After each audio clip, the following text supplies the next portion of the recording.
pinagpapawisan, kinakabahan, at nauutal kapag nandyan si crush. Naku, senyales na yan ng pagiging torpe. Ito ang karaniwang nararamdaman ng mga taong walang lakas ng loob o di kaya naman ay nahihiyang deskartehan ng kanilang mga hinahangaan. Worry no more mga ka-homepage naming kalalakihan dahil isang libro ang tutulong sa inyo upang maging confident. Sa pamamagitan ng mga simple, witty and funny tips na nakasulat dito, siguradong hindi ka lang matatawa. Magagamit mo rin ito sa inyong mga magugustuhan. Yung nandito, tuturuan kayo kung paano magkaroon ng pogi point sa mga girls. Pero bibigyan ko kayo ng konting tip. Ayan. Ang mga salitang babe, honey at sweetie ay makamandag. Use it wisely para iwas paasa. Hindi lang yan, maging ang mga girls at mga paborito nating TV personality may tips rin upang mag-gain ang 1 million pogi points. Pinupuntahan niya ako sa Pampanga every week.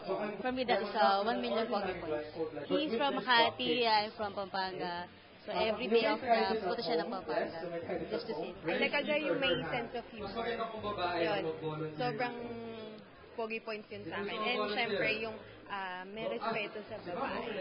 Yun. Super pogi.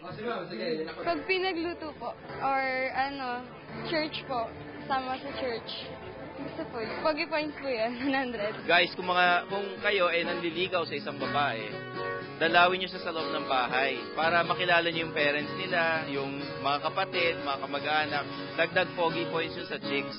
Tsaka lalo kayong siseryosohin ng babae.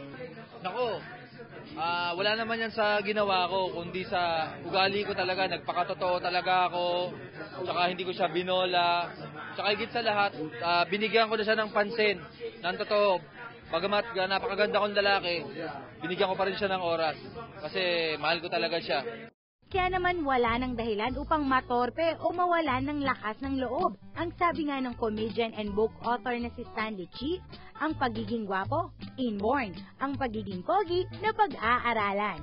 Pero laging tandaan, hindi man pogi ang ating panlabas na kaanyuan, ang mahalaga pa rin ay ang ating malinis na kalooban.